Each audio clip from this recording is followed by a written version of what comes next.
Bienvenue au CNRA Pitch numéro 15 sur l'aide alimentaire. Donc, comme vous pouvez le voir aujourd'hui au programme, ce sera la thématique aide alimentaire et lutte contre le gaspillage, pilier d'une résilience alimentaire solidaire. On aura comme intervenant expert Andes qui nous présentera qu'est-ce que l'aide alimentaire. Donc, ce sera présenté par Oriane Bitan. Et par la suite, nous aurons 6 pitchers qui nous pitcheront leurs solutions pour cette thématique. Avant toute chose, je voulais vous présenter le CNRA. Donc, le CNRA, c'est une association. Elle est composée de 4 collèges, le collège producteur, association, entreprise et secteur public. On a pour objectif de relier, influencer et outiller. Relier puisque nous sommes un réseau et nous relions nos adhérents entre eux. Influencer à travers la journée parlementaire. Une fois par an, une fois tous les 2 ans, nous organisons une journée parlementaire sur une thématique de la résilience alimentaire. Nous avons aussi les CNRA Pitch qui ont lieu trimestriellement habituellement, mais cette année, on a mis les bouchées doubles, donc vous en avez un par mois. Et d'ailleurs, je vous rappellerai le prochain qui aura lieu le 9 décembre sur la restauration collective. Et outiller, puisque nous avons créé des outils. Donc, nous avons créé un baromètre. Nous avons également créé le guide de la résilience alimentaire avec l'AFNOR, que vous pourrez retrouver sur notre site internet, et les trophées que nous vous présenterons la semaine prochaine au Salon des maires. Alors, petit rappel également, la résilience alimentaire, Oui, qu'est-ce que c'est? La résilience alimentaire, c'est nourrir la population de façon adaptée, durable et accessible à ok. tous, en tenant compte des crises et des changements climatiques. Ok.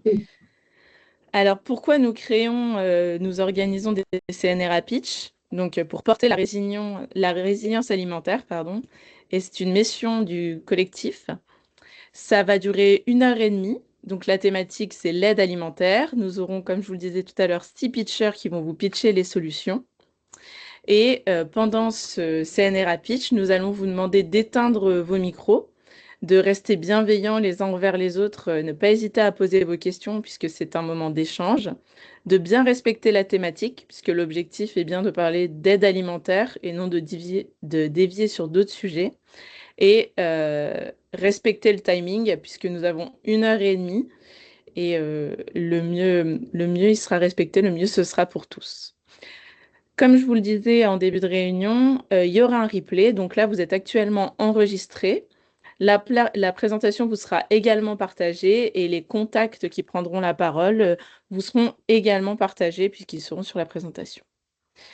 Donc si vous avez une question, vous la posez sur le chat et à la fin de chaque intervention, vous pourrez poser la question aux intervenants en levant la main ou en la posant dans le chat. Merci à tous et bon webinaire. Je passe maintenant la parole à Oriane Bitan de chez Andes, ses épiceries solidaires, qui va nous exposer la thématique du jour. Merci beaucoup Anaïs et merci pour cette invitation pour ce CNRA Pitch qui en effet du coup touche l'aide alimentaire. Et donc moi je vais vous donner un panorama un peu des enjeux, les grands enjeux aujourd'hui de l'aide alimentaire. Anaïs, si tu veux bien passer à la slide suivante. Voilà, donc l'idée c'est de vous donner un petit panorama des enjeux de l'aide alimentaire, ses défis actuels, voilà, expliquer aussi qu'est-ce que l'aide alimentaire en tant que telle et son lien évident à la lutte contre le gaspillage alimentaire. Pour commencer, je voulais d'abord me présenter. Donc moi, je m'appelle Oriane Bitan, je travaille chez Andes en tant que chargée de projet sur un programme interne à Andes qu'on appelle Cultivons le bien manger, qui englobe toutes les actions à Andes qu'on mène en lien avec l'alimentation durable et les approvisionnements de qualité. Et Andes, en bref, pour vous donner une idée de qui on est le réseau des épiceries solidaires en France. On anime et on fédère près de 630 structures adhérentes qui sont des épiceries solidaires. Et les épiceries solidaires sont des structures d'aide alimentaire, donc des structures où des personnes en situation de précarité sont orientées pour pouvoir faire leurs courses, choisir leurs produits et payer à hauteur de 10 à 30% de la valeur marchande des produits, les produits qu'elles choisissent. C'est des espaces qui leur permettent de dépasser des difficultés financières, donc de leur apporter une réelle aide alimentaire et également avec une fonction d'accompagnement social, de sortie de l'isolement, de création de lien social. Donc voilà, ça c'est vraiment un rôle aussi important d'une épicerie solidaire. Andes, c'est pas que ça, c'est également un pôle d'approvisionnement et ça, vous en saurez plus lors du pitch où Guillaume vous présentera ce pôle. Donc, 6 chantiers d'insertion qui approvisionnent toute l'aide alimentaire dans plusieurs régions en France et qui sont des ACI, donc des ateliers chantiers d'insertion, donc où les salariés qui travaillent dans ces chantiers d'insertion sont en insertion professionnelle. Et donc, voilà, cette mission, on vous la présentera un peu après. Donc, aujourd'hui, on parle de l'aide alimentaire. Quand on parle de l'aide alimentaire, on parle d'abord d'un contexte qui est le contexte de la précarité en France. Donc voilà, quelques chiffres quand même pour imager et rendre concret quelle est la situation de la précarité aujourd'hui en France. On estime à environ presque 10 millions de personnes qui sont sous le seuil de pauvreté aujourd'hui, avec une croissance visible de cette problématique.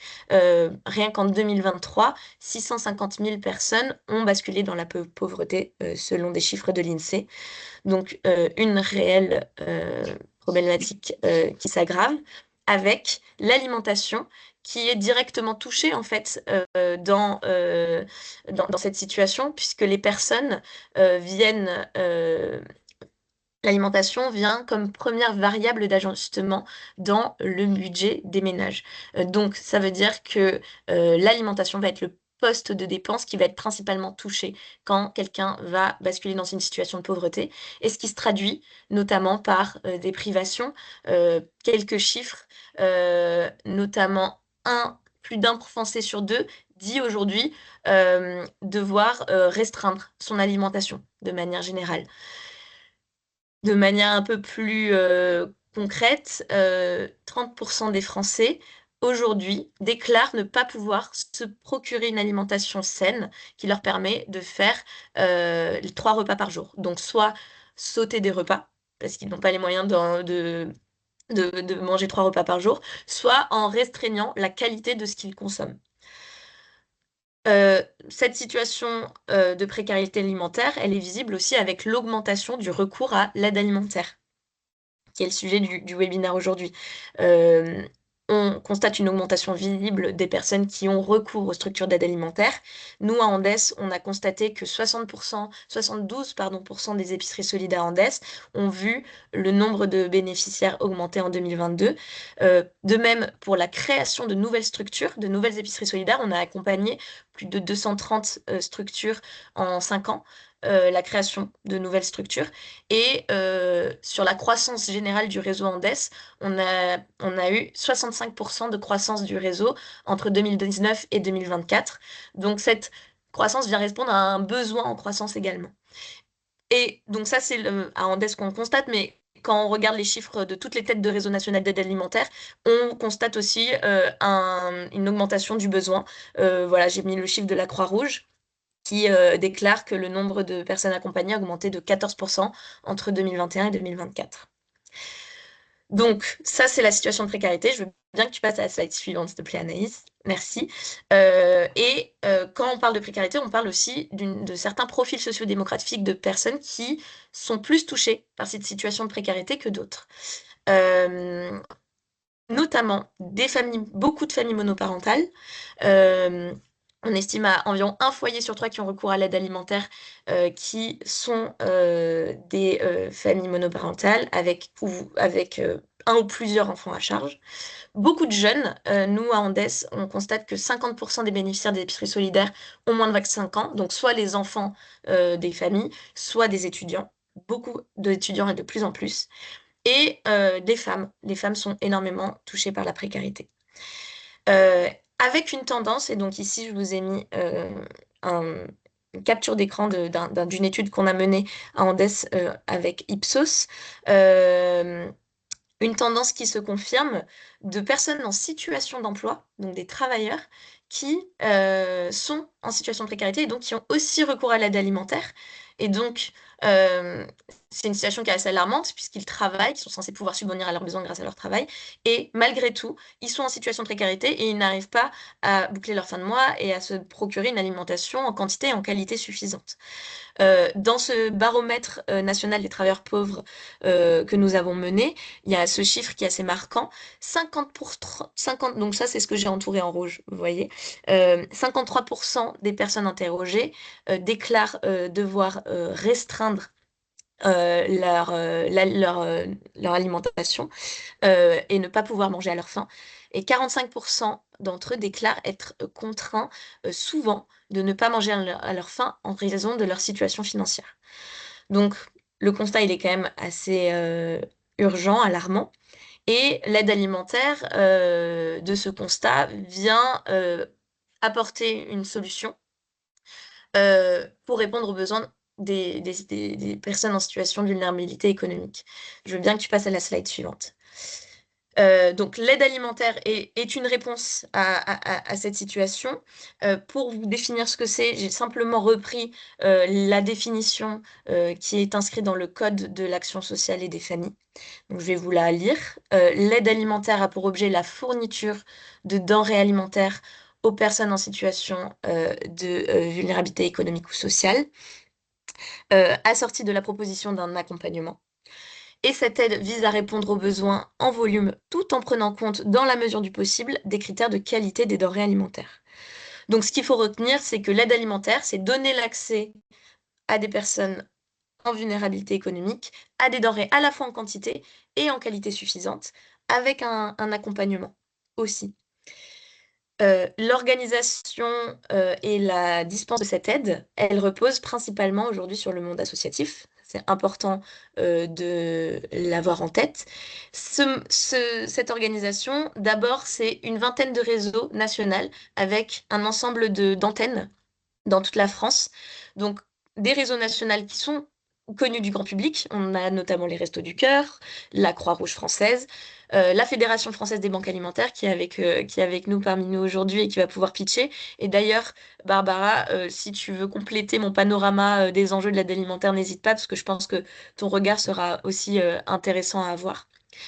Donc, ces réseaux nationaux s'organisent pour dispenser l'aide alimentaire, mais aussi des milliers de petites associations locales indépendantes partout en France. Et tout cela, ça rassemble 200 000 bénévoles en France qui organisent, qui, qui font de l'aide alimentaire, donc c'est principalement bénévole.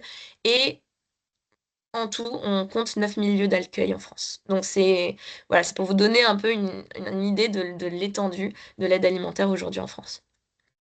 Je veux bien, ouais, la slide, merci. Donc, l'aide alimentaire, elle se concrétise par différents types de dispositifs, différentes formes, différentes modalités de distribution. Aujourd'hui, on retrouve notamment les repas chauds à consommer sur place dans des restaurants solidaires, des restaurants sociaux, des colis alimentaires ou des paniers repas à emporter, les maraudes alimentaires, les transferts monétaires aussi sous forme d'aide financière directe. C'est aussi une manière de faire de l'aide alimentaire. Bon, les épiceries solidaires, hein, comme je vous l'ai expliqué, qui est le modèle que l'on porte à Andes. Et plus récemment, et de plus en plus, des approches novatrices qu'on constate qui se mettent en place pour répondre à un défi majeur. C'est offrir une alimentation qui soit saine, de qualité et durable à toutes et tous. Donc des expérimentations, de nouvelles manières de faire de l'aide alimentaire. Alors je cite deux exemples, il y en a plein, et il y en aura sûrement dans les pitchs. Donc, je pense à l'expérimentation qu'on mène à Andes sur les chèques alimentaires durables. Donc, c'est un transfert monétaire, mais avec des critères d'accès à des magasins qui soit se fournissent directement auprès de producteurs, donc on encourage la production locale, soit des magasins spécialisés avec des produits sous label de qualité. Donc, ça permet aux personnes qui ont ces chèques alimentaires de pouvoir découvrir des nouveaux lieux de consommation et de nouveaux produits, des nouvelles habitudes alimentaires. Aussi, je pense au panier solidaire qu'on retrouve dans les jardins de Cocagne, qui est un réseau de fermes maraîchères en agriculture biologique avec une activité d'insertion par l'activité économique. Et donc, les personnes peuvent directement aller chercher des paniers solidaires dans les jardins de Cocagne.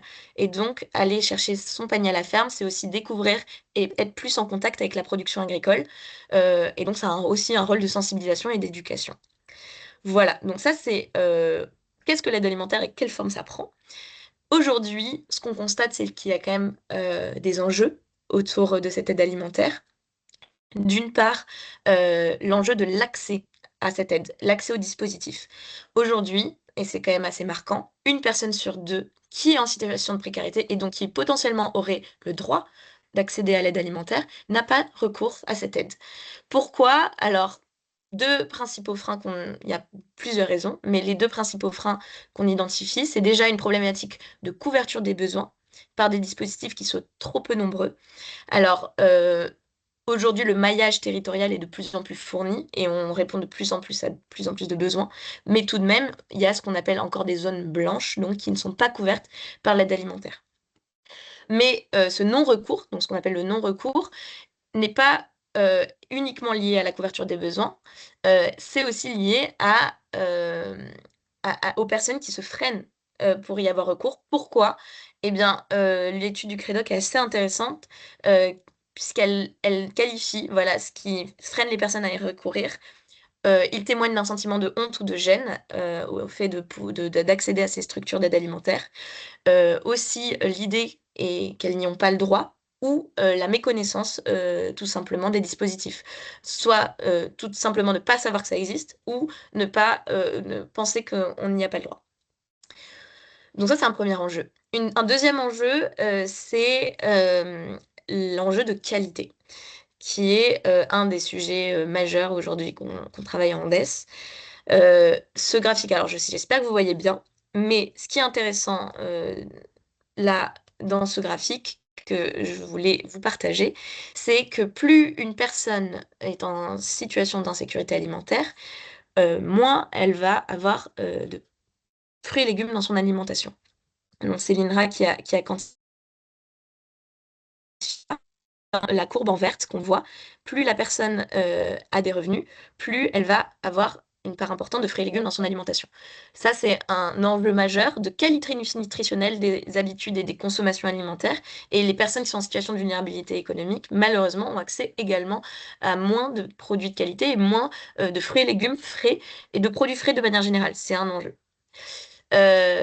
Je veux bien que tu passes à la slide suivante sur la qualité de l'alimentation, ce que défend DES, mais aussi ce qui est défendu au sein du comité de coopération de l'aide alimentaire qu'on appelle le COCOLUPA, donc l'ensemble des acteurs de l'aide alimentaire qui travaillent aux enjeux de l'aide alimentaire ensemble.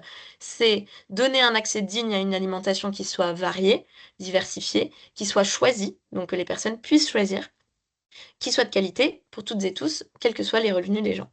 Donc le droit à l'alimentation quelque part. Mais aussi, et si juste revenir un tout petit peu avant, merci, c'est l'enjeu des approvisionnements. Quel type d'approvisionnement on va avoir dans l'aide alimentaire? Aujourd'hui, on aimerait privilégier de plus en plus des produits issus de l'agriculture biologique qui encourage des productions locales, donc avec un fort ancrage territorial, qui soutiennent des filières de proximité et des agriculteurs locaux, qui sont aussi des populations qui sont souvent en situation de vulnérabilité, avec une alimentation qui soit respectueuse à la fois de la santé des personnes, mais également de la protection de l'environnement.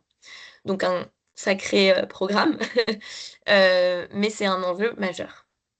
Enfin, et je conclurai par ça, c'est l'enjeu des approvisionnements. Donc, un sacré morceau. Pour vous donner un petit peu un aperçu de comment aujourd'hui l'aide alimentaire s'approvisionne, il y a deux grands volets. D'une part, les dons notamment des grandes surfaces, qui est un pilier de l'approvisionnement de l'aide alimentaire historique. Et on en reparlera donc via le don des invendus des grandes surfaces vers les associations d'aide alimentaire. On retrouve aussi, alors indirectement c'est des dons, mais le Fonds social européen qui fait des achats centralisés, négociés, et ensuite qui donne à 4 grandes têtes de réseau d'aide alimentaire. Et je pense que là-dessus, la Banque alimentaire sera beaucoup plus à même d'en parler. Et, euh, et d'autre part, les achats. Donc, l'aide alimentaire, les associations qui achètent directement, soit grâce à des subventions d'État, soit par les fonds propres des associations. Pareil, à la grande distribution, avec qui elle noue des partenariats, à des grossistes, à des producteurs, donc à tout type de fournisseurs, mais l'aide alimentaire fait aussi des achats pour s'approvisionner. Et ce qu'on constate par rapport à l'approvisionnement de l'aide alimentaire, c'est quand même plusieurs phénomènes qui viennent mettre en enjeu ces approvisionnements. D'une part, sur la quantité, puisqu'on voilà, on le voit depuis tout à l'heure, il y a un enjeu de quantité et de qualité. Sur la quantité, ce qu'on a constaté depuis plusieurs années maintenant, c'est qu'il y a une chute drastique des dons des grandes surfaces vers l'aide alimentaire.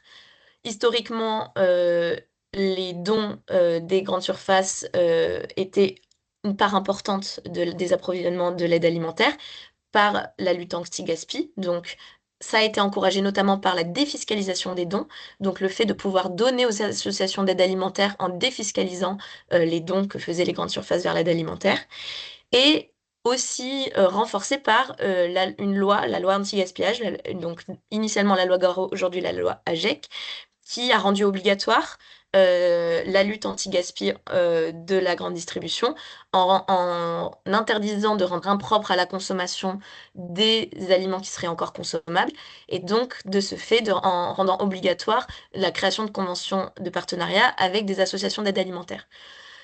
Le penchant de tout ça, c'est le fait que les grandes surfaces maîtrisent de mieux en mieux la gestion de leurs invendus, avec de nouvelles initiatives. On voit notamment beaucoup de rayons date courte dans les grandes surfaces qui sont presque maintenant systématiquement là.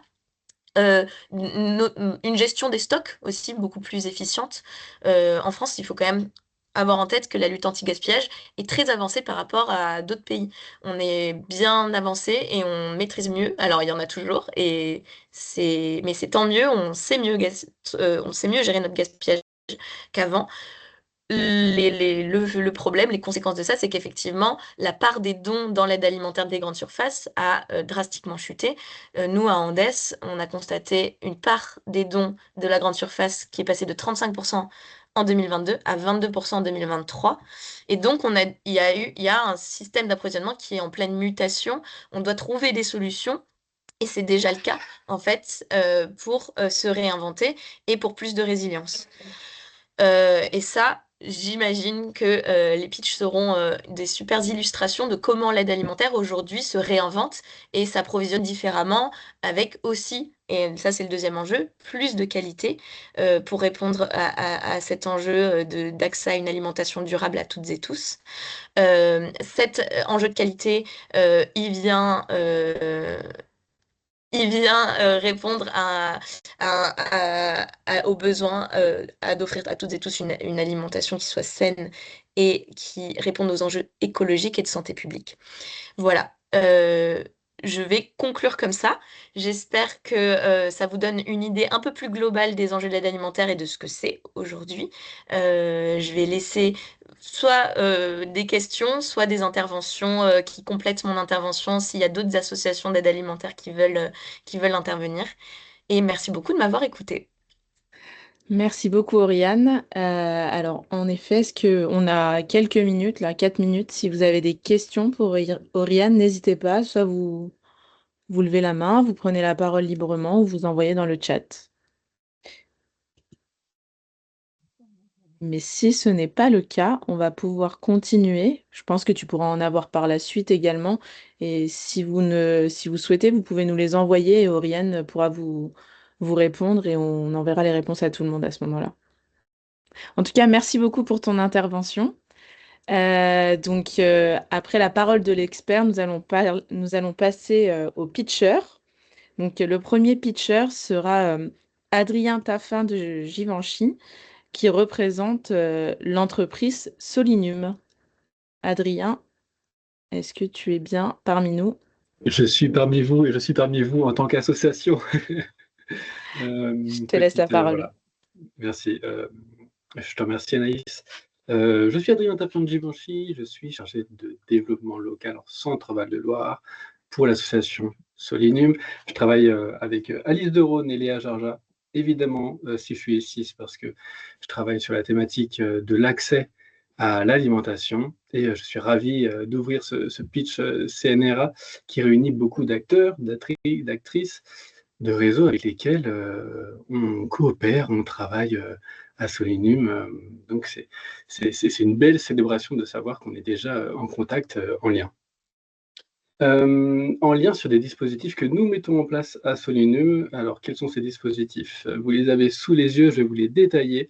Ce sont des outils numériques solidaires. Le SoliGuide, qui est un annuaire de la solidarité, son but, c'est de permettre à chacun, chacune, de trouver de l'aide, de trouver une solution au bon endroit, au bon moment, avec le bon interlocuteur, afin de faire face aux difficultés, aux problèmes de la vie de tous les jours pour les personnes qui sont en situation de précarité.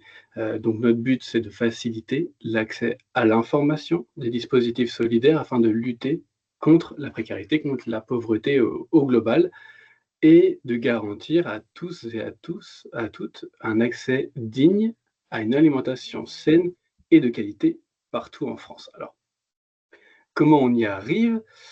Comment on fait? On propose la base de données solidaire la plus conséquente sur le territoire français. Actuellement, ce sont plus de 12 000, il me semble 12 500 dispositifs d'aide alimentaire, d'accès à l'alimentation qui sont présents sur la base de données SoliGuide et qui balayent un large panel d'actions que les associations, que les collectivités proposent. On recense des actions qui vont de quelque chose de très pragmatique, d'un don de denrées, d'une distribution de repas, et des choses aussi qui sont plus de la sphère de pédagogie, de la sphère de la culture, de la cuisine et de l'alimentation, comme des ateliers cuisine, comme un accès à une cuisine partagée et des accès à des jardins solidaires, par exemple. Alors, c'est une base de données qui est très quantitative et très qualitative aussi. On réalise des mises à jour 2 fois par an de l'entièreté de notre base de données afin de s'assurer que les informations sont claires, de qualité et vérifiées, évidemment. Sur la question de l'aide alimentaire, de l'accès à l'alimentation, on ne se contente pas de signifier qu'il y a une distribution de paniers alimentaires à cette adresse réalisée par cette association, par ce CCAS. On essaye d'aller bien plus loin en renseignant des informations qui sont essentielles, le type de produits qui sont proposés, est-ce qu'il y a des légumes, des fruits, de la viande, du poisson, des conserves, est-ce que ces produits sont locaux, est-ce qu'ils sont bio, est-ce que la personne qui va pouvoir accéder à ce panier peut choisir les produits qui vont lui être donnés? Est-ce que il va y avoir une potentielle adaptation si cette personne a un régime alimentaire bien particulier? On essaye de répondre au mieux aux enjeux actuels en termes de pour le public mangeur, qu'il soit, que les produits soient sains et qu'ils soient globalement identifiés sur les territoires et sur ce guide, évidemment. Le deuxième outil qui fonctionne en synergie avec SoliGuide, c'est le SoliData. À partir des informations qui sont présentes sur le SoliGuide, on propose et on met à disposition un ensemble de données, de tableaux de bord, de cartographie qui vont permettre de proposer une sorte de cartographie des dynamiques locales, d'identifier, Oriane en a parlé, les zones blanches de l'aide alimentaire sur les territoires, pour au final essayer de viser à outiller les collectivités, à outiller les acteurs de la solidarité lors de construction de projets, de politiques publiques, lors de réalisation de diagnostics ou de bilans d'activités, par exemple. Alors, est-ce qu'on y arrive à favoriser l'accès à l'information et à une alimentation saine?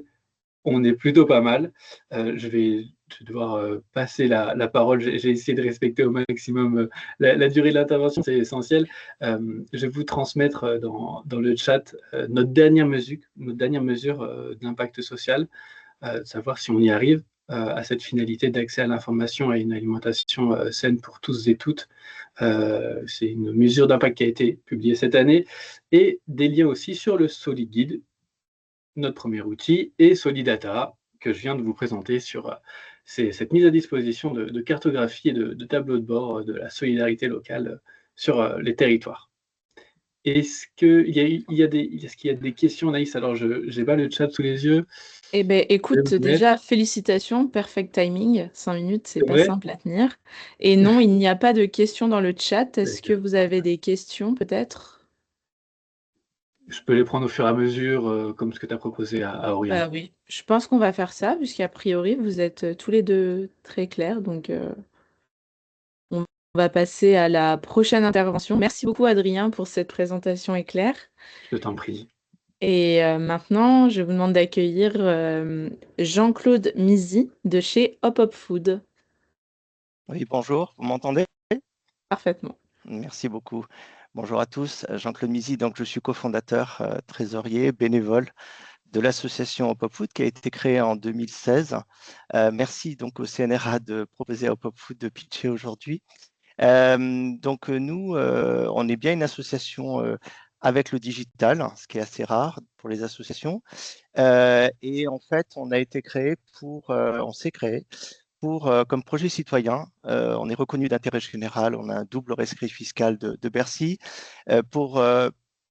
en fait, en s'assurant que des bénéficiaires sont bien en précarité, qui utilisent nos services, on fait l'intermédiation numérique entre l'offre et la demande sur les territoires et notamment dans les zones blanches parfois.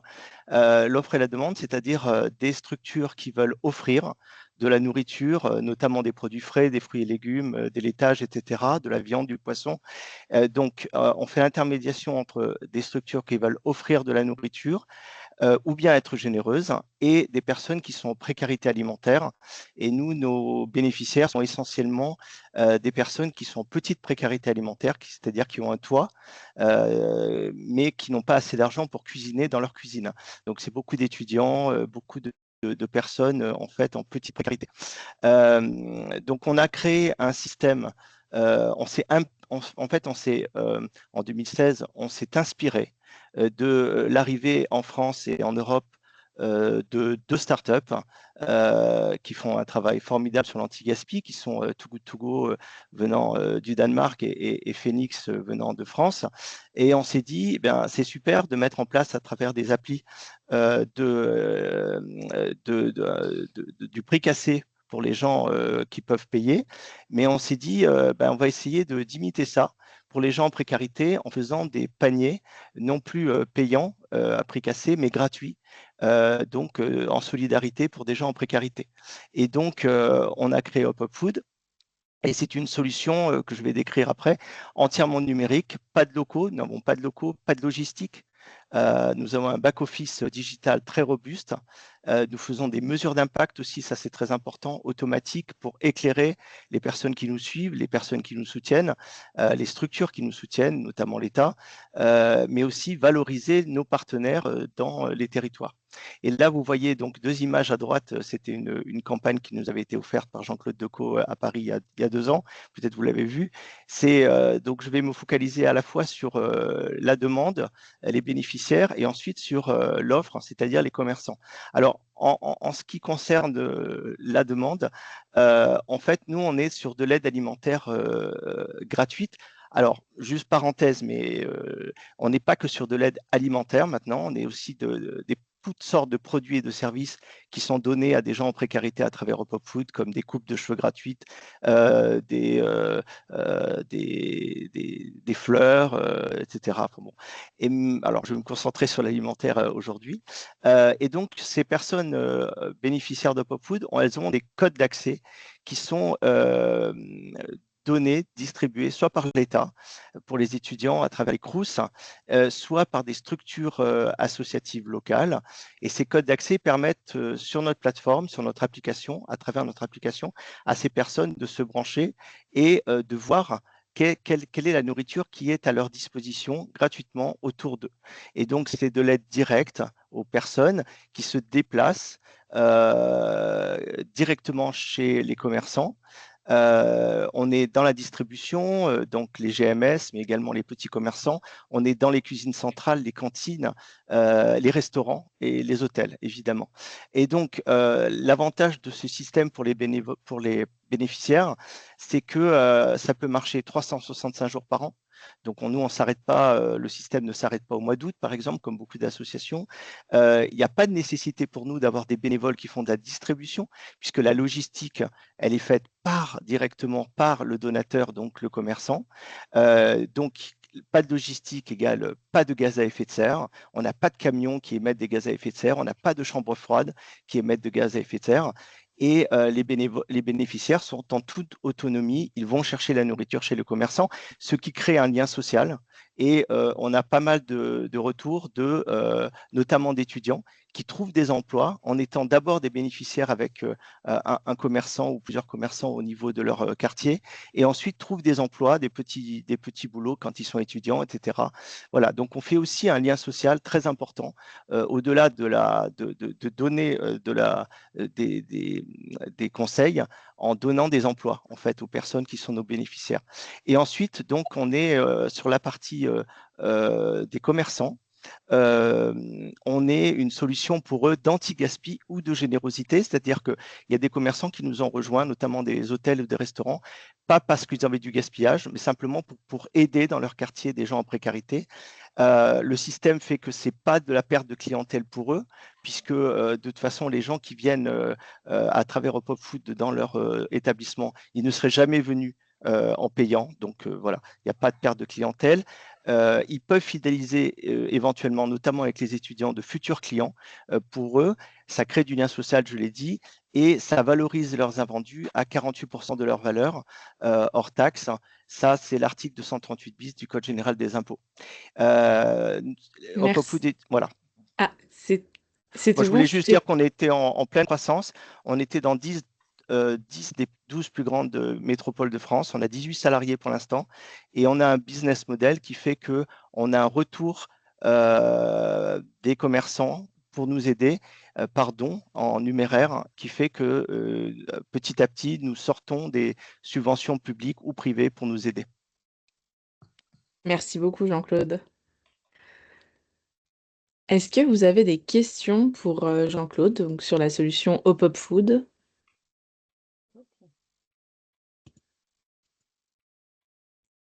Eh ben, comme les deux autres interlocuteurs, pour Oriane et pour Adrien, si on a des questions, on te les enverra. En tout cas, merci beaucoup pour cette présentation.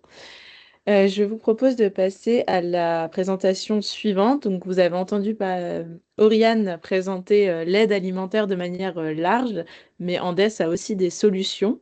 Donc, je vais laisser la parole à Guillaume Dumoulin de chez Andes pour présenter sa solution. Guillaume, est-ce que tu es... Malheureusement, Anaïs, je crois que Guillaume, il est pas parmi nous aujourd'hui. Ouais, je crois que tu peux prendre le relais? Bah voilà, juste pour rapidement, parce que j'aurais peut-être pas autant de détails que ce que Guillaume vous aurait présenté. Mais donc, on a 6 plateformes d'approvisionnement qui sont des ateliers chantiers d'insertion. Donc, 6 donc à Lille, Marseille, Perpignan, Rouen, Rungis et à Frévent maintenant. Donc, ces plateformes d'approvisionnement approvisionnent l'ensemble de l'aide alimentaire, pas que les épiceries solidaires.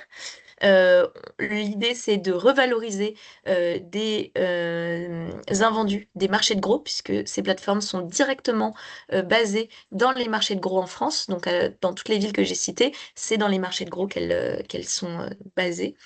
Euh, avec trois piliers et trois missions principales. Le retour à l'emploi durable des personnes salariées de ces chantiers d'insertion, qui du coup sont des salariés en insertion par l'activité économique et sont accompagnés par une équipe technique encadrante qui vont vraiment leur permettre de leur donner des compétences et elles sont à la base éloignées de l'emploi et donc grâce au passage dans ces chantiers d'insertion, elles vont pouvoir ensuite prétendre à avoir des contrats, une formation. C'est le but de ces emplois en insertion.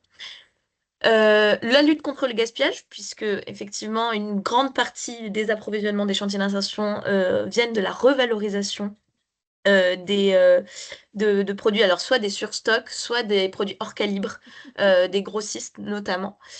Et ensuite, l'approvisionnement de l'aide alimentaire à des prix qui sont assez, on va dire, attractifs et donc qui permettent à l'ensemble des structures d'aide alimentaire de pouvoir accéder notamment à principalement des fruits et légumes. C'est environ, si je dis pas de bêtises, et c'est là où moi j'ai peut-être pas les bons chiffres en tête, mais je crois que c'est plus de 70% des, euh, des approvisionnements des plateformes qui sont des fruits et légumes. Donc, on est un gros approvisionneur de fruits et légumes de l'aide alimentaire grâce au chantier d'insertion Andes.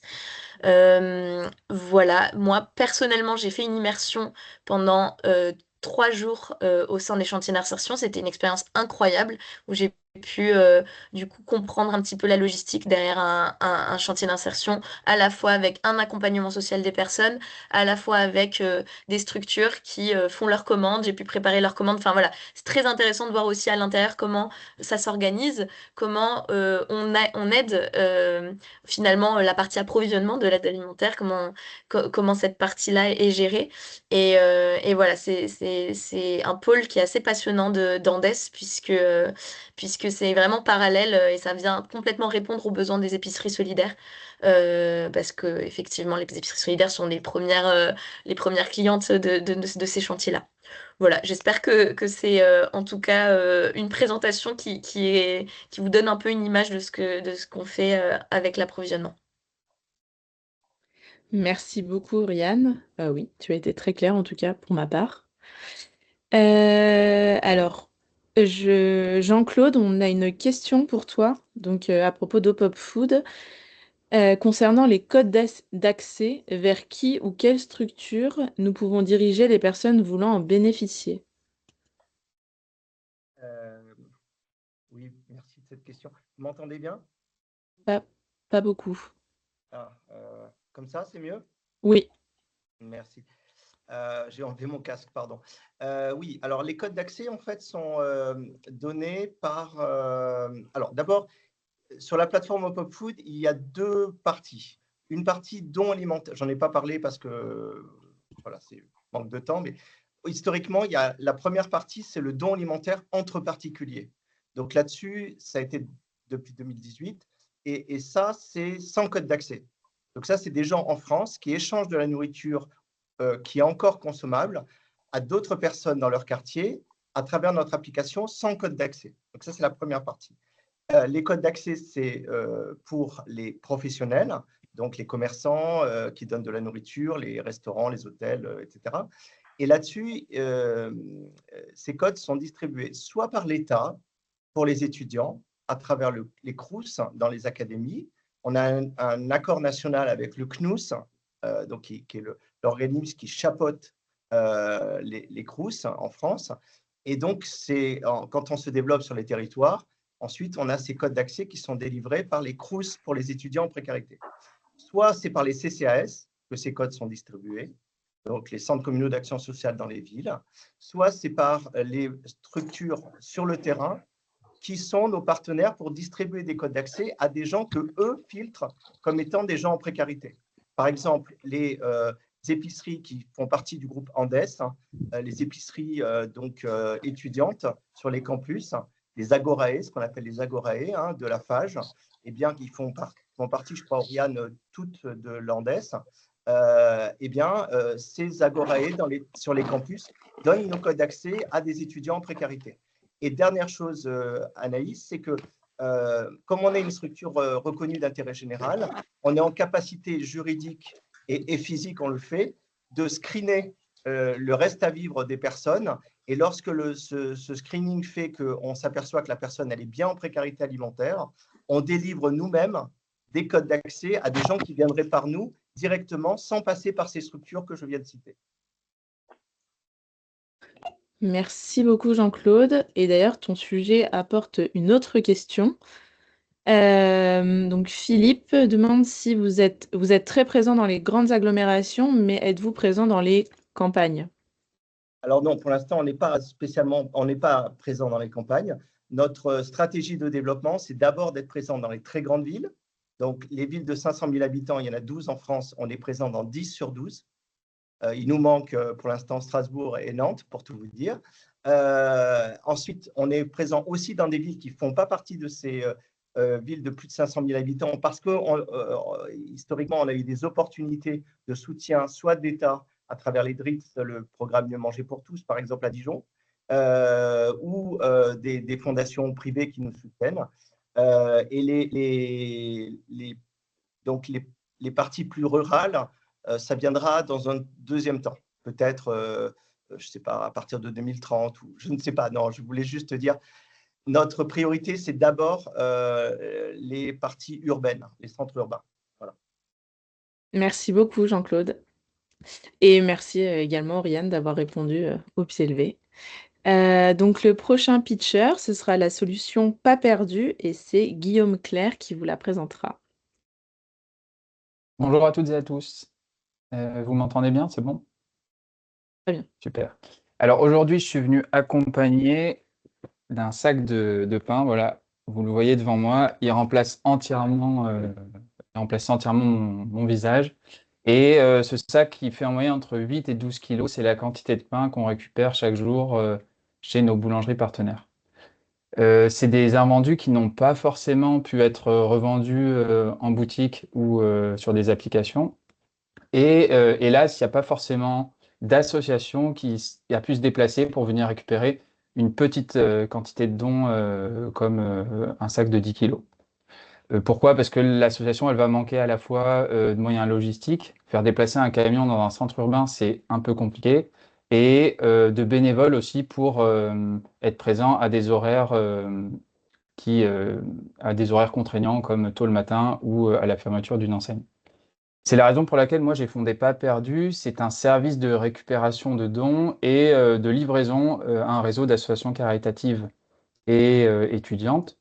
On se concentre, on adresse principalement les boulangeries artisanales, donc qui utilisent des farines biologiques ou qui fabriquent du pain au levain, ce qui permet d'accéder à des dons de meilleure qualité nutritionnelle. On travaille aussi, par exemple, avec des épiceries bio, des pâtisseries d'excellence et des organisateurs d'événements.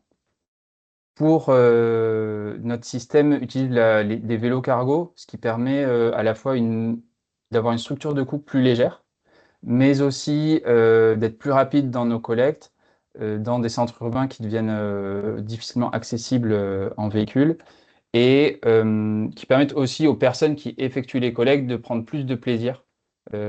C'est plus plaisant de conduire un vélo cargo qu'un véhicule, par exemple. Et bien sûr, d'être en accord avec les valeurs de l'entreprise. On a un modèle économique gagnant-gagnant dans le sens où le professionnel qui donne la boulangerie, par exemple, elle va nous payer chaque mois au prorata de ce qu'elle a donné. Parce que derrière, bon, on a parlé des avantages fiscaux, donc elle récupère des réductions d'impôts, mais elle est aussi et surtout satisfaite de ne pas gaspiller son travail et d'en faire bénéficier à des personnes en précarité alimentaire derrière.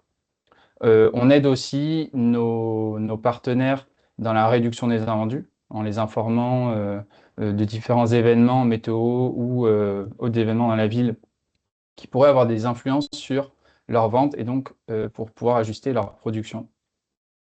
On fait aussi, et ça je trouve c'est quelque chose qu'on fait de plus en plus, ce sont des dons inversés. Et donc non seulement on a par exemple des boulangeries qui font des dons de pain à des associations, on a aussi maintenant des associations qui font des dons d'autres produits à des commerçants. Et par exemple sur des fruits abîmés, je pense surtout aux bananes, qu'on vient relivrer à des boulangeries et qui les retransforment en gâteaux ou d'autres préparations.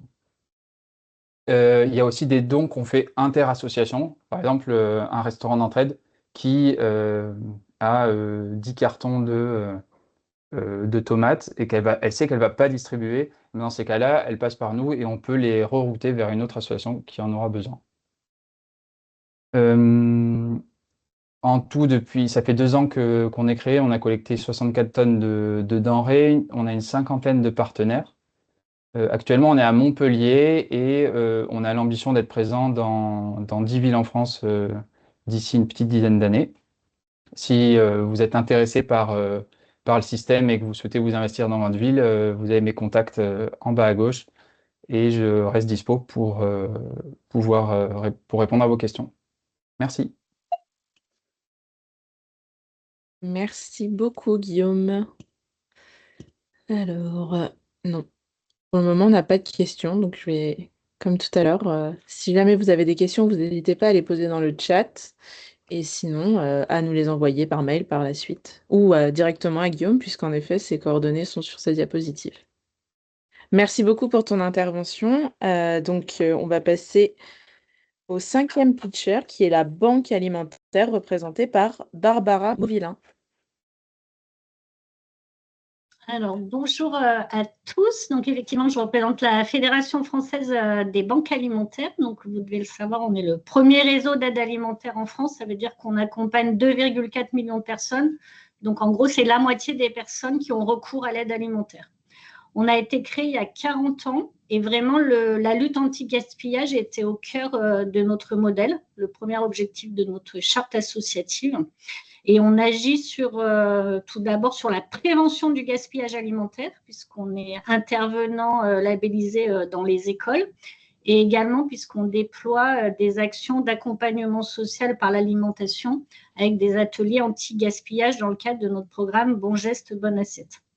Mais surtout, on est apporteur de débouchés solidaires à l'anti-gaspillage aux différents maillons des filières alimentaires. Et aujourd'hui, sur 120 000 tonnes de denrées que nous collectons, on évalue que 79 000 sont sauvées du gaspillage. Et ainsi, on évite plus de 316 000 tonnes de CO2. Alors, on est apporteur de solutions, notamment via 2 outils numériques qui s'appellent ClickDon et Proxydon. ClickDon, c'est pour recueillir les très gros dons de plus de 2 palettes, ça mutualise les dons dans notre réseau. Et Proxydon, c'est les petits dons de proximité et on met en relation sans flux physique via la banque alimentaire les petits donateurs et nos associations partenaires, puisque vous le savez, on redistribue via 6060 associations partenaires. Ça, c'est vraiment notre modèle cœur autour du gaspillage alimentaire. Mais en fait, ce modèle, il a énormément évolué. Pourquoi? Parce que tout ce qui vient des dons de la grande distribution a plutôt tendance à diminuer en part relative. La lutte anti-gaspillage a progressé. En revanche, les acteurs anti-gaspillage qui progressent, c'est ceux qui ont été concernés après la loi Garot par la loi Egalim et la loi GEC. Et par exemple, on a une hausse des dons anti-gaspillage des grossistes ou de la restauration collective. Donc, on a un basculement des sources d'approvisionnement anti-gaspillage. C'est une première évolution. Sur la grande distribution, on a un enjeu sur le maintien de la qualité des dons, sur lequel on travaille. Mais surtout, on a engagé très largement une diversification de nos approvisionnements et de nos actions. C'est-à-dire que l'anti-gaspillage reste important, mais c'est 44% de nos approvisionnements aujourd'hui. Donc, ça veut dire que tout le reste, on a aussi d'autres sources d'approvisionnement. En introduction, on a parlé, par exemple, du système européen d'aide alimentaire. C'est 20% de nos appros, c'est extrêmement important. Et également, depuis la crise Covid, nous procédons à des achats. Ça, c'est complètement nouveau. Ça veut dire qu'on a dépassé seulement le modèle du don. En tout cas, on l'a complété. Et également, on fait de la distribution directe depuis la crise Covid. Cette diversification et l'innovation dans nos sources d'approvisionnement, ça passe aussi par tout un travail sur le don volontaire. Et ça, on y travaille beaucoup, notamment avec les coopératives agricoles et les industries agroalimentaires. Ça veut dire qu'on va avoir des partenaires qui vont dédier de la production solidaire pour nous. par exemple, c'est le cas de la farine avec Vivessa et Grand Moulin de Paris, qui couvrent l'ensemble de nos besoins en farine sur l'Est de la France. Et donc, ça n'a rien à voir avec l'anti-gaspi. Là, c'est vraiment de la RSE de nos partenaires qui s'engagent dans la durée. Donc là aussi, on est apporteur de solutions puisqu'on permet à aux partenaires entreprises ou filières agricoles voilà, de travailler sur leur RSE et sur leur engagement sociétal. Comme on est présent sur l'ensemble du territoire hexagonal et ultramarin, on est aussi apporteur de solutions par cette couverture territoriale. Et l'une des spécificités de notre réseau, c'est d'avoir aussi un ancrage très fin dans les territoires ruraux. C'est-à-dire qu'on n'est pas seulement présent dans les grandes villes, dans les zones urbaines où il y a une précarité qui est très visible, mais on est aussi très attentif à la précarité en milieu rural, très mobilisé par exemple par des dispositifs itinérants. Et là aussi, on est apporteur de solutions et c'est aussi pour ça qu'on a développé Proxidon pour aller chercher des petits dons ou les dons des nouveaux acteurs comme la restauration collective qui est en croissance. C'est le cas, par exemple, je finis là-dessus, avec la ville de Lyon, voilà, on a 200 restaurants scolaires qui sont partenaires de Proxidon. Et c'est vraiment une solution sur la lutte anti-gaspillage. Voilà un peu pour vous dresser notre cœur historique anti-gaspillage et puis toutes les mutations que porte notre réseau depuis 40 ans. Je vous remercie. Merci beaucoup, Barbara. N'hésitez toujours pas à poser vos questions, ils sont là pour ça. Oui, bonjour, j'ai une question. Oui. Je travaille au groupement d'agriculteurs bio de Loire-Atlantique et notamment avec la restauration collective et je me demandais si c'était possible d'en savoir un petit peu plus sur comment concrètement vous travaillez avec la restauration collective et s'il y avait des documents ou des infographies qui expliquaient les projets que vous avez déjà mis en place. Merci.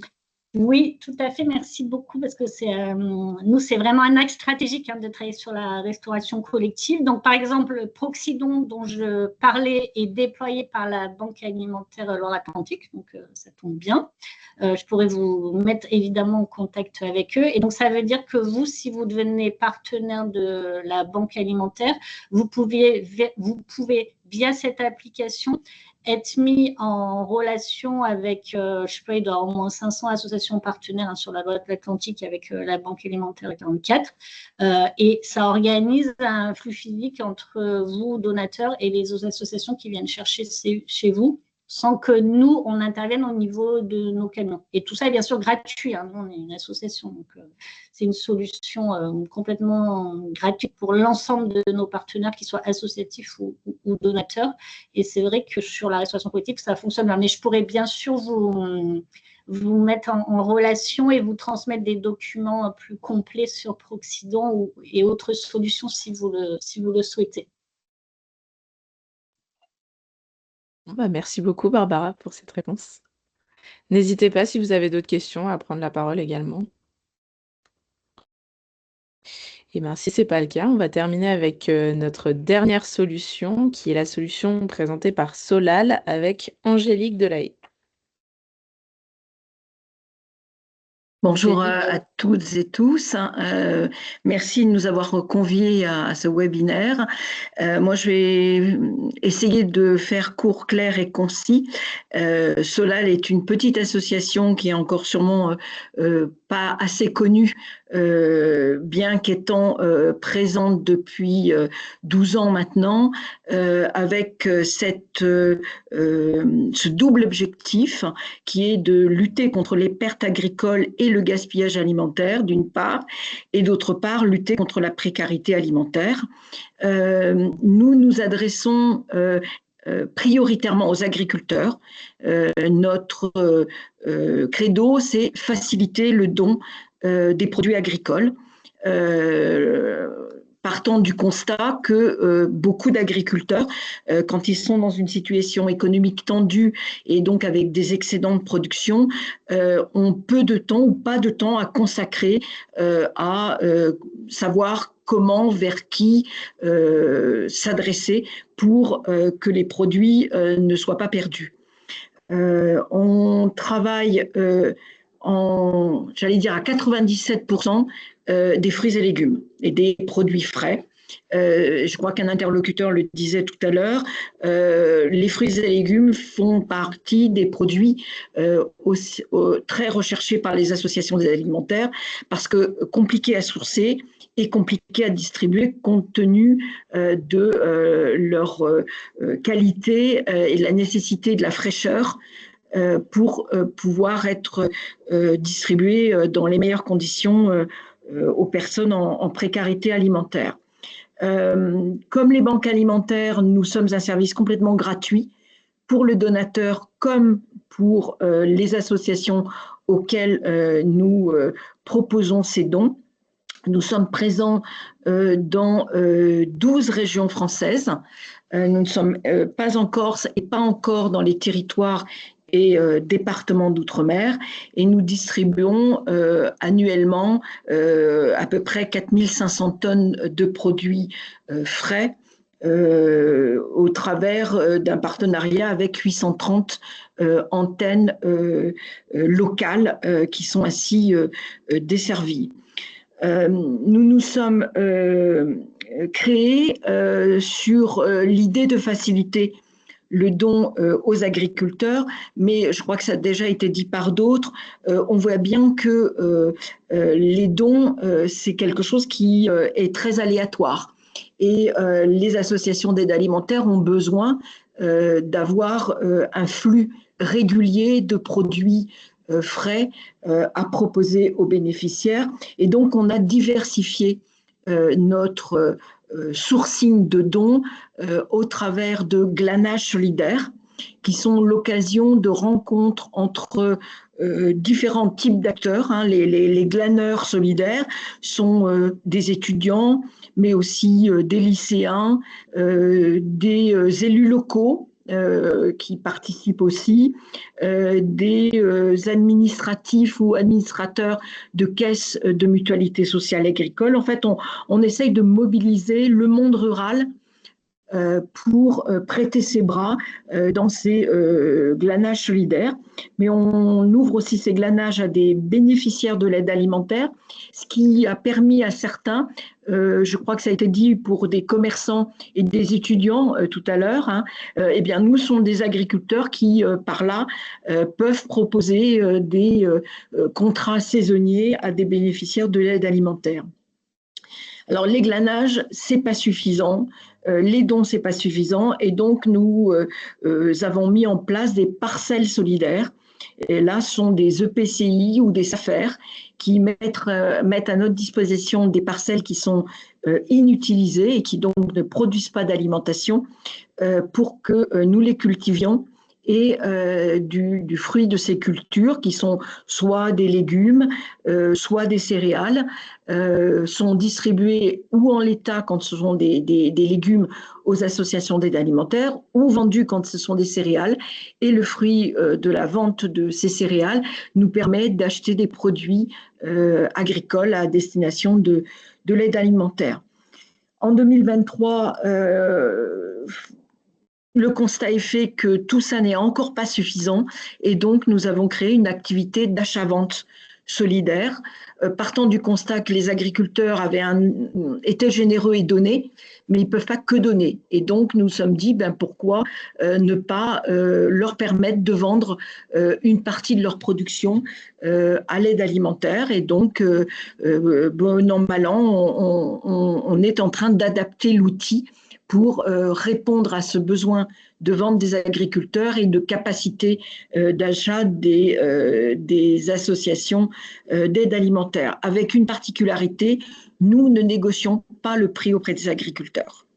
Nous leur expliquons que c'est pour de l'aide alimentaire, donc que le prix doit être le plus serré possible, mais ils ne sont pas là pour vendre à perte.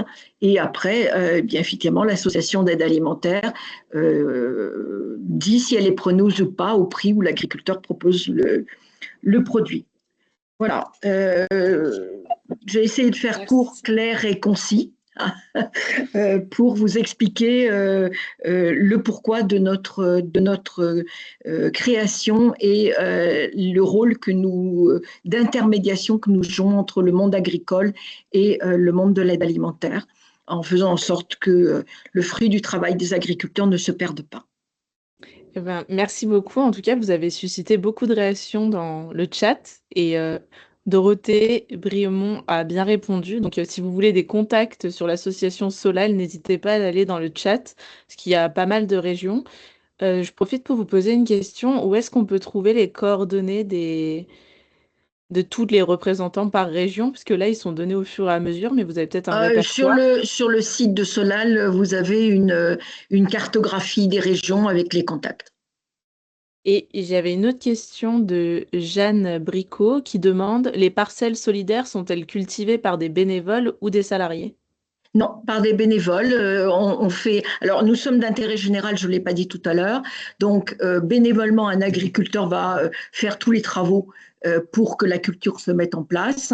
Ou on lui paye son travail avec le fruit de la récolte, pour partie, ou alors il abandonne et il fait don de ses heures de travail et on peut lui donner un rescrit fiscal pour cet abandon de recettes. Très bien, merci beaucoup. Avant de donner la parole à ceux qui lèvent la main, j'avais juste deux petites questions dans le chat. Donc la première question qui est générale, donc qui s'adresse à tous les intervenants. La multiplicité des associations est pour vous une force ou une faiblesse? Bah, écoutez, comme j'avais la parole, je vais la Allez-y. prendre tout de suite. Pour moi, c'est une force si nous sommes tous complémentaires. Voilà. Nous sommes créés en se disant, il y a un maillon qui manque dans cette chaîne alimentaire, c'est le lien avec les excédents de la production agricole. Et nous, on parle étant des bénévoles du monde agricole, hein, puisqu'on est tous agriculteurs, on parle donc le langage des agriculteurs et il y a une problématique de deux univers qui ne se connaissent pas et qui ne vivent pas au même rythme. L'aide alimentaire est basée sur le bénévolat et les agriculteurs sont du monde économique. Et il y a besoin de passerelles entre les deux pour qu'un langage commun se mette en place. Et nous, c'est tout le travail que l'on a fait de vulgarisation du travail des bénévoles de l'aide alimentaire en emmenant des agriculteurs dans les associations d'aide alimentaire et en demandant aux agriculteurs d'ouvrir leurs fermes aux bénévoles de l'aide alimentaire. Et là, on a créé un lien très fort et très puissant qui aujourd'hui se démultiplie dans les régions. Voilà. Merci beaucoup. Je vais donner la parole dans l'ordre aux intervenants, puis après je poserai les questions à ceux qui lèvent la main. Donc Jean-Claude, tu peux prendre la parole. Oui, merci beaucoup. Sur la petite question qui est d'il y a une minute, moi je crois aussi que c'est une force d'avoir plein d'acteurs sur plein de sujets différents qui s'approprient des solutions, enfin qui proposent des solutions et qui sont complémentaires. C'est tout à fait le cas d'Hop Food qui a été créé justement pour être une brique supplémentaire de l'aide alimentaire à côté de l'aide alimentaire traditionnelle que fait de manière évidemment remarquable, que sont la banque alimentaire, le secours populaire, le secours catholique, etc. Donc pour nous, il était hors de question en tant que projet citoyen d'être là pour gêner ou je ne sais pas quoi, prendre des parts de marché de l'aide alimentaire à qui que ce soit. Ce n'est pas ça du tout. Nous, c'était d'apporter une brique qui n'existait pas, de lien direct à travers le digital voilà, aux commerçants. Donc ça, c'est pour répondre. Et j'avais une question pour Angélique. Merci de ta présentation, c'était évidemment très clair. Je voulais savoir quel est votre lien exact avec la FNSEA et avec le Crédit Agricole. Est-ce qu'ils vous soutiennent parce que dans le monde agricole, évidemment, ces deux acteurs que je viens de citer sont incontournables. Est-ce qu'il y a un lien ou il n'y a pas de lien? Et quel est un peu votre business model? C'est-à-dire d'où vient l'argent pour que vous tourniez, vous avez des salariés, etc. Merci Angélique. Alors, nous sommes soutenus par la FNSEA. Le créateur de Solal est un ancien président de la FNSEA. Donc, ils nous soutiennent, ils nous offrent l'hébergement, voilà, le soutien de la FNSEA. Derrière, nous avons des collaborateurs en région. Alors, c'est très variable en fonction des régions, hein, en fonction de la capacité financière d'accompagnement des collectivités territoriales dans les régions. Nous sommes très présents et j'allais dire assez puissants dans le Nord parce qu'il y a un engagement des régions et des départements très important. C'est moins vrai dans d'autres régions. Il y a des régions où nous n'avons qu'un seul collaborateur qui va couvrir 12 ou 13 départements. Voilà, donc c'est extrêmement variable et nous prenons toutes sortes de dons agricoles. J'allais dire, on ne demande pas à l'agriculteur s'il est encarté ou pas, peu importe, ça n'a pas le sujet, c'est de ne pas perdre le fruit du travail des agriculteurs. Donc je serais incapable de dire de quel réseau sont les agriculteurs. On a pas mal de dons en bio. Donc, je sais qu'en bio, ils ne sont pas tous FNSEA. Voilà, si on veut faire transparent. L'important, c'est de ne pas perdre le fruit du travail des agriculteurs. Quant au crédit agricole, en fait, il ne nous soutient pas directement, mais via l'organisation des structures agricoles qui est la CCMSA. Où dedans il y a les chambres, Groupama, le Crédit Agricole, etc. Avec un soutien qui est relativement modeste compte tenu du nombre de structures qu'il représente. Et quant à nos financements, c'est beaucoup de fondations privées. On est soutenu par un certain nombre de formations, dont la France s'engage, qui nous a donné un vrai coup de pouce et une vraie dynamique qui nous a permis de passer à la vitesse supérieure en termes de déploiement sur le territoire, puisque notre engagement avec la France s'engage était de passer de 3 à 6 antennes régionales et nous sommes passés de 3 à 9 sur les 3 ans d'accompagnement. Et puis après, comme toute structure reconnue d'intérêt général dans l'aide alimentaire, nous bénéficions des fonds Mieux manger pour tous. En espérant que, je crois que nous en sommes malheureusement tous là, que l'État continue à soutenir ce que nous faisons tous dans le cadre de l'aide alimentaire et de la lutte contre le gaspillage alimentaire. Merci beaucoup. Je vais donner la parole à Barbara, puis après à Adrien, et après vous pourrez poser vos questions.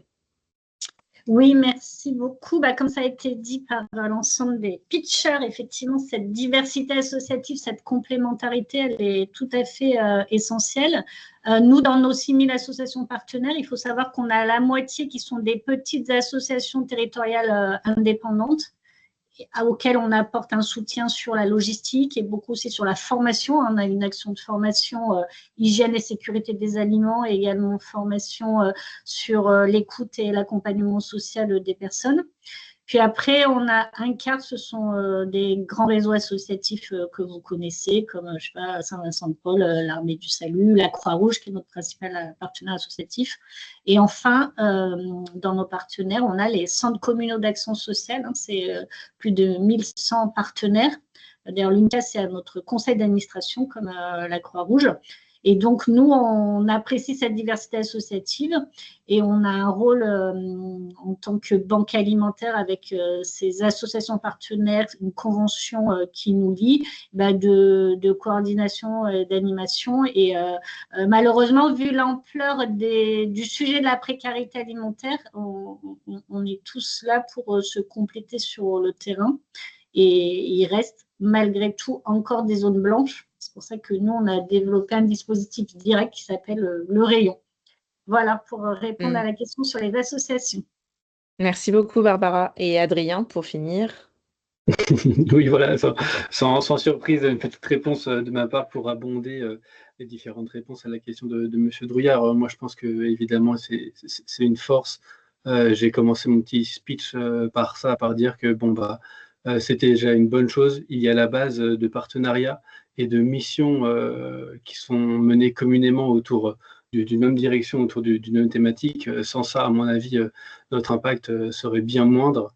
Mais je trouve que la question est très pertinente et la réponse de proposer de dire que c'est forcément une force, je pense qu'elle est relativement contre-intuitive lorsque notamment on pense au public et aux personnes concernées. En fait, quelqu'un qui cherche la différence et qui n'est pas professionnel ou bénévole dans le monde de la solidarité, qui cherche la différence entre un CCAS, un centre social, un CIDFF, une petite association. Enfin, je pourrais vous perdre avec des acronymes comme ça dans tous les sens pendant un quart d'heure, mais à partir du moment où il y a un outil que Solinum propose qui permet de présenter des informations qui sont claires et disponibles, que l'on peut traduire dans une dizaine de langues, des informations qui sont vérifiées, de qualité, et qui permettent de trouver un bon interlocuteur, la bonne solution à proximité dans toute la France, zone rurale évidemment comprise. Je représente le Centre Val de Loire aujourd'hui, donc c'est aussi important de partager cette importance de maillage territorial. Oui, ça peut être contre-intuitif, mais je pense que quand le travail est fait, la multiplicité des associations, pour reprendre les termes, sont une très belle opportunité. Merci beaucoup, Adrien. Et ben, je vais donner la parole à Sophie. Merci, bonjour à toutes et tous. Et merci beaucoup pour ces pitchs. Merci au CNRA pour l'organisation. J'avais une question pour Madame Briomont, puisque je vois que Madame Delahaye de Solal nous a quittés. Deux questions, en fait. J'ai vu que sur le site web que la fondation InVivo était citée comme partenaire. Moi, je travaille pour AgroSolutions, qui est un cabinet d'expertise conseil, membre du groupe InVivo. Donc, on est une filiale spécialisée dans le conseil d'InVivo. Donc, j'apprends avec intérêt que la fondation est partenaire et je voulais savoir quelle était la nature de ce partenariat. Est-ce que c'était du financement ou d'autres? Et ma deuxième question, c'était est-ce que Solal prend des mécénats de compétences? Parce que peut-être que nous, en tant que cabinet de conseil, on pourrait, je ne sais pas, imaginer des mécénats de prestations pour des accompagnements voilà, divers et variés. Et je salue au passage Noémie Simon, puisque j'ai vu que la Fondation Avril était aussi partenaire de Solal. Et je crois qu'elle est présente aujourd'hui. Allez-y, Dorothée, prenez la parole. Oui, alors est-ce que c'est moi ou est-ce que c'est Noémie? Noémie, si tu es là. Noémie, si tu m'entends. Je crois que c'était d'abord vous et Noémie, c'était... Je crois que c'est pour toi, Dorothée. Oui, mais enfin, tu me corriges quand même, hein, si ça va pas. La Fondation Avril, oui, nous soutient, bon, on peut dire depuis 12 ans. Enfin, elle fête ses 10 ans, mais en fait, avant, ça s'appelait autrement. Enfin, bon, bref, peu importe. Et donc, oui, c'est un partenaire très important qui nous soutient financièrement, mais pas que. Il y a beaucoup d'échanges et notamment, moi, j'appellerais ça aussi alors, je sais pas si c'est du mécénat, mais plutôt du bénévolat de compétences de la part à la fois de Noémie et de Jean-Pierre Paillot, le directeur. C'est-à-dire qu'ils sont très impliqués en tant qu'administrateurs et ils nous aident notamment dans toutes nos réflexions stratégiques. Et nous avons également organisé un glanage solidaire avec des salariés d'un site près de Rennes. Voilà. Et donc, oui, plus pour avoir du mécénat de compétences.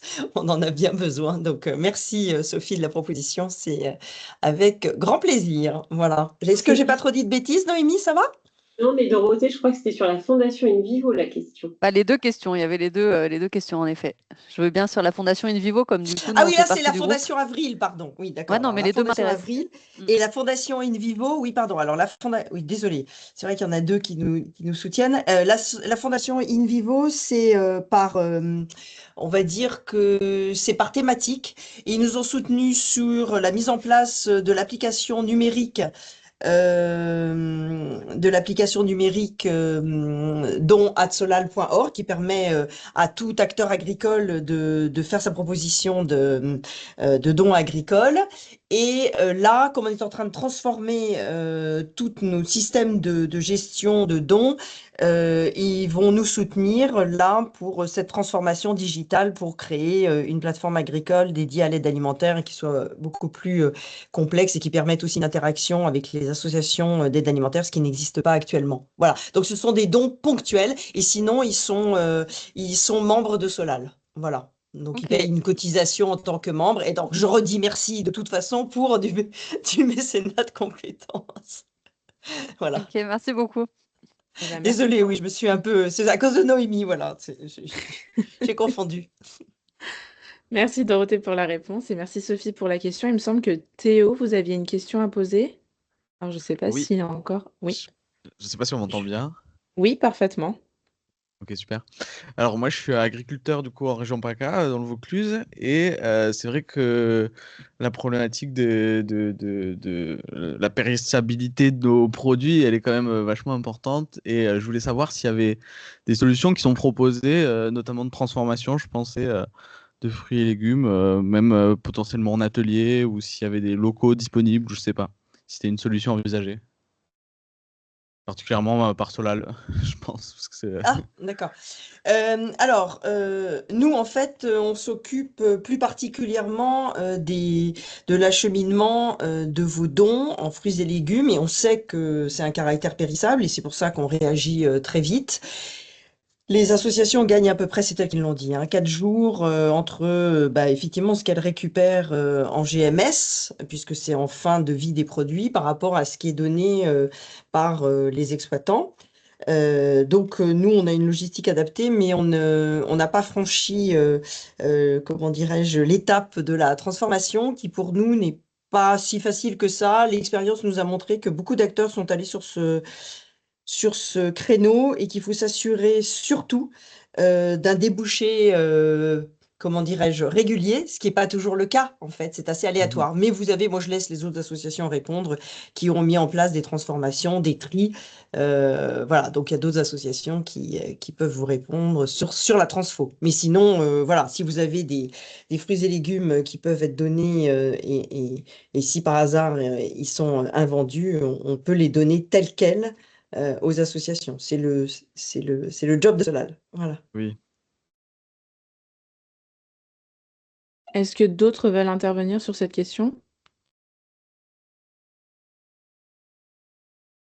Oui, je veux bien juste pour répondre Si. sur les ateliers de transformation, pour vous dire que nous, on a une quarantaine d'ateliers de transformation dans le réseau des banques alimentaires qui peuvent prendre des formes différentes. Ça peut être, par exemple, pour la lutte anti-gaspillage sur les fruits et légumes. Donc là, on va faire des soupes ou des coulis ou des confitures. On a aussi d'autres ateliers de transformation qui vont être sur la chapelure. Donc ça, c'est la lutte anti-gaspillage par rapport au pain. Et également, on a d'autres ateliers comme à Grenoble 3 étoiles solidaires, où là, on est vraiment sur des plats cuisinés, également dans l'Aude, où on a un partenariat avec la Fédération des chasseurs, et on amène des plats complets protéinés. Et du coup, ça nous permet à la fois de lutter contre le gaspillage, sur des produits qui des fois sont en fin de vie ou pas très beaux à donner tel quel. Et à la fois, c'est très, très apprécié par nos associations partenaires ou quand on redistribue nous directement parce que ça permet de diversifier ce qu'on redistribue. Et par exemple, j'étais à la banque alimentaire d'Auvergne quand il y a eu le sommet de l'élevage et on a été à l'épicerie sociale pour les étudiants de Clermont-Ferrand où il y a un atelier cuisine, un atelier de transformation qui fait des confitures. Et donc, on a bien vu que ça permettait aux étudiants de repartir avec des coulis, des pots de confiture et que c'était extrêmement apprécié. Et en même temps, ça valorise, ça rejoint ce que disait Dorothée, ce que fait Solal. C'était des fruits locaux. Donc, ça a évité tout ce gaspillage et ça valorisait le travail des producteurs du territoire. Super. Merci beaucoup. On a répondu à votre question. Oui, est-ce que vous avez des idées de contact, sinon plus proche dans le Vaucluse ou... Mais sinon, on vous enverra le tout par mail. Je pense Oui, que sinon, Barbara super. Ouais. et Dorothée, vous pourrez me faire un mail et puis on enverra tout par mail. Ça vous convient? Très bien. Super, parfait, merci beaucoup. Merci. Il nous reste 5 minutes. J'avais juste une dernière question pour les associations. Vicky Poncet dans le chat travaille pour un collège dans la lutte contre le gaspillage alimentaire et elle cherche des solutions pour les repas qui sont cuisinés, non mangés et jetés par mesure d'hygiène. Donc je vois que Guillaume a répondu. Est-ce que vous avez des solutions pour ces problématiques? Et ce sera la dernière question. Non, moi, c'est ce que j'ai dit tout à l'heure, c'est Proxydon pour nous qui est vraiment fonctionne très bien pour la restauration scolaire. Ok, merci. Au revoir. Et Jean-Claude? Oui, pour Up of Food, oui, on a des solutions, nous, d'anti-gaspi à l'intérieur des structures, notamment des structures où pour des raisons de sécurité, depuis une dizaine d'années, c'est très difficile de rentrer dans ces structures pour les personnes extérieures, tout simplement, comme les écoles ou les cantines d'entreprise, etc.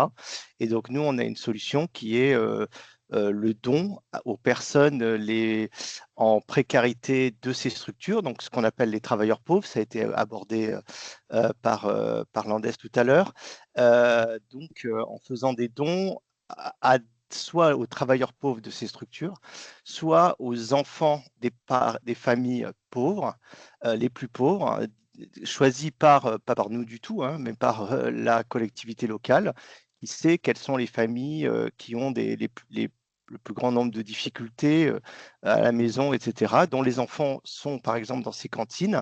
Et donc, il y a, à travers Hop Hop Food, un passage de la nourriture de la structure aux travailleurs pauvres de la structure ou aux enfants qui sont les bénéficiaires, enfin, qui mangent dans ces établissements et qui font, lorsqu'elles qu'elles sont soumises à l'IS, qui font l'objet d'une défiscalisation évidemment de ces dons. Voilà, donc on est tout à fait en capacité, Hop Hop Food, de mettre en place, et on le fait dans certains endroits en France, de mettre notre process et notre service de solidarité, d'anti-gaspi, à l'intérieur même des structures où il est très difficile d'accéder pour des raisons évidentes de sécurité depuis on va dire, une dizaine d'années. Voilà. Merci beaucoup, Jean-Claude. Eh ben, merci à tous les intervenants. Merci d'avoir respecté le temps. Merci pour vos interventions de qualité. Je crois que tout le monde a apprécié toutes ces interventions quand je vois les échanges qu'il y a eu dans le chat. Concernant le CNRA, nous serons présents au Salon des maires la semaine prochaine. Donc, ça a lieu porte de Versailles. N'hésitez pas à prendre rendez-vous avec le QR code si vous souhaitez nous rencontrer. Nous serons également présents au Cité Vie et Agri Agro Pro. Et le prochain CNRA Pitch, vous en avez parlé pendant ce CNRA Pitch, ce sera sur la restauration collective et il aura lieu le 9 décembre sur les mêmes horaires de 11h à 12h30. Donc si vous avez les moindres questions, vous n'hésitez pas à m'envoyer un mail, je pourrai les rediriger vers les intervenants. Et concernant le CNRA, de même, n'hésitez pas à m'envoyer un mail. En tout cas, merci à tous et je vous souhaite une belle